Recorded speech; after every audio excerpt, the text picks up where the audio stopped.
Ya pemirsa, menjelang Ramadan 1447 Hijriah, potensi perbedaan penetapan awal puasa kembali menjadi perhatian.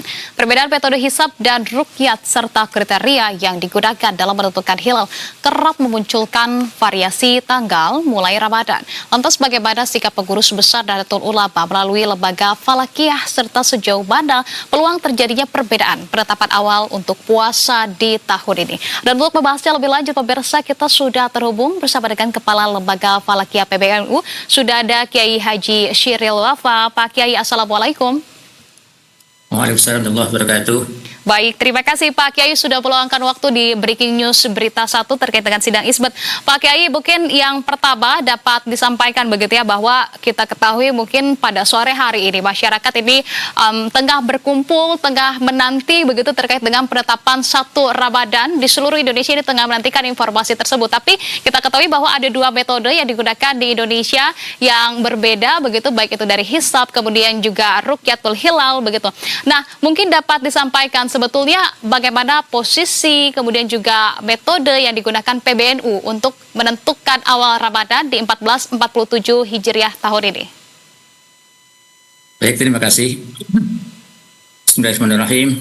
PBNU melalui Lembaga Falakiyah itu telah merumuskan penentuan awal bulan Hijriah dengan metode gabungan antara hisab dan ru'yah. Hisab sebagai pemandu untuk mengetahui posisi hilal dan hal-hal yang berkaitan dengan hilal, kemudian ru'yahnya untuk membuktikan bahwa hasil hitungan itu betul-betul bisa terverifikasi, bisa diverifikasi melalui pengamatan secara langsung. Jadi kalau misalnya hisab atau perhitungan itu adalah hanya sebagai teorinya, namun demikian kita juga mempergunakan panduan utama dari nas Al-Quran dan hadis. Khususnya hadis yang memberikan panduan secara teknis bagaimana Nabi mengamalkan atau menentukan awal bulan itu melalui metode hilal. Karena itu hisab yang kali ini sudah bisa dikatakan mengalami kemajuan yang sangat besar, itu untuk dipakai untuk memahami hadis Nabi. Sehingga hisab saja itu tidak cukup, kecuali harus dengan mengharmonisasikan dengan maksud dari hadis Nabi tentang ru'yatul hilal itu. Karena itu hisab dan ru'yat dipakai dua-duanya. Itu.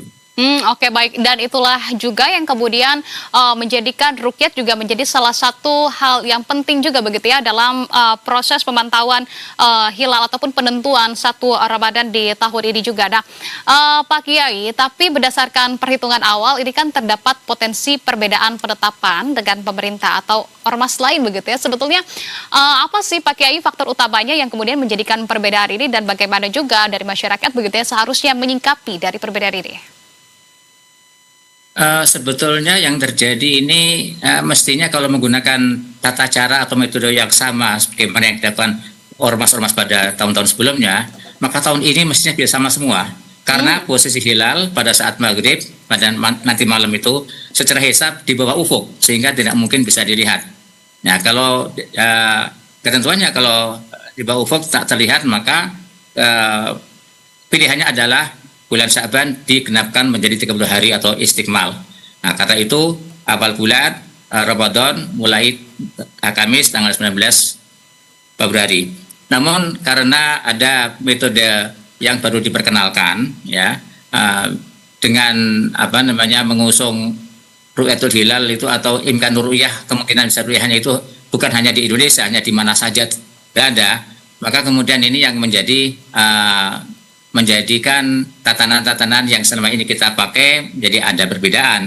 Nah, sedangkan seluruh Indonesia sesungguhnya pada malam nanti itu pada habis maghrib itu semuanya hilal atau bulan sudah berada di bawah ufuk, jadi nggak mungkin bisa terlihat. Karena itu Kementerian Agama dengan beberapa ormas-ormas yang tergabung dalam tim Hisab Ruqyat itu menyetujui atau menyepakati bahwa malam nanti itu masih tanggal 30. Namun demikian kita tetap menunggu hasil pengamatan hilal di seluruh Indonesia. Nah, tadi kata yang berwenang untuk menentukan atau mengisbatkan adalah Menteri Agama.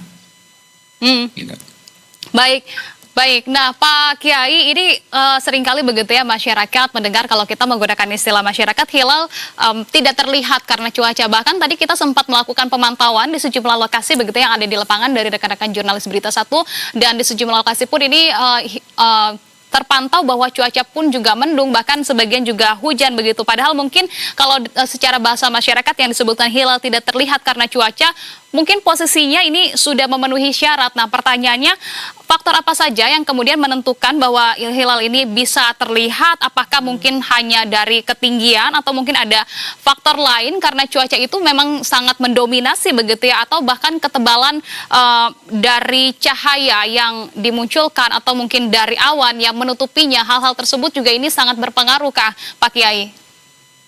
Baik, sesungguhnya yang disebutkan tadi semua faktor itu berpengaruh. Cuman yang paling utama adalah hilal atau bulan di atas ufuk ketika matahari terbenam. Ini faktor paling utama. Kalau di bawah ufuk ya otomatis nggak akan ada yang bisa dilihat karena bendanya sudah di bawah ufuk. Itu yang utama. Namun demikian setelah di atas ufuk itu masih ada beberapa faktor yang berpengaruh bahwa hilal itu bisa terlihat atau tidak.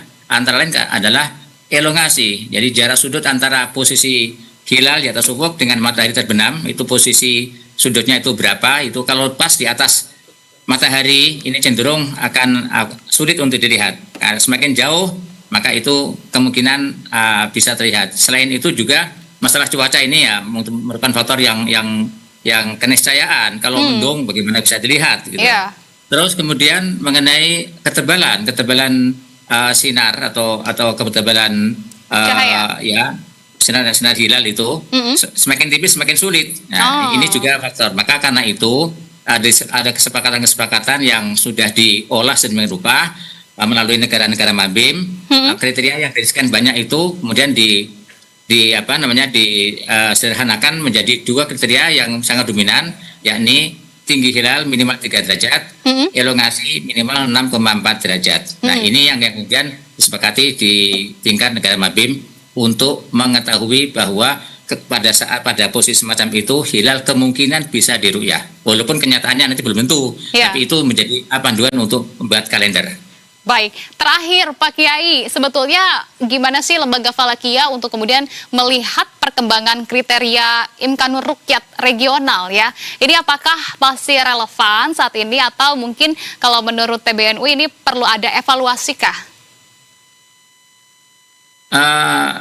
Evaluasi perlu.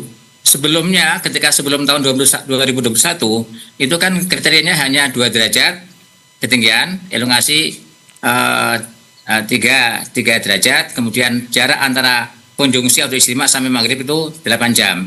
Nah, itu kemudian dirasa sudah kurang out of date. Kemudian ada kesepakatan baru yang menjadi new Mabim atau kriteria baru Mabim yang tadi saya katakan minimal 3 derajat ketinggiannya dan elongasi minimal 6,4 derajat. Ini kan evaluasi.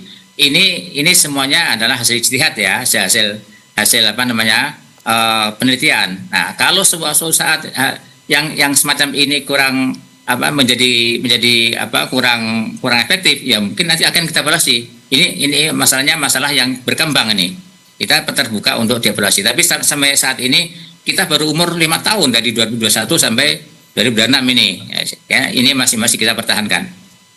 Oke, baik. Nah, Pak Kiai, terakhir ini kan kemudian banyak masyarakat yang mungkin baru mengetahui seperti bahasa kita tadi begitu ya, baru mendengar istilah Imkanur Ruqyat, kemudian juga ijtima ataupun elongasi, karena mungkin bahasa ini kerap kali digunakan dalam momentum tahunan begitu ketika menentukan awal Ramadan seperti di hari ini. Nah, jika dijelaskan mungkin dengan bahasa yang lebih sederhana begitu ya, ini faktor utama yang ataupun aspek utama begitu ya yang menentukan besok ini bisa ditentukan puasa atau belumnya seperti apa, Pak Kiai? Ya, setelah kita melakukan hitungan, sudah kita ketemukan data mengenai ketinggian hilal, kemudian elongasi dan sebagainya.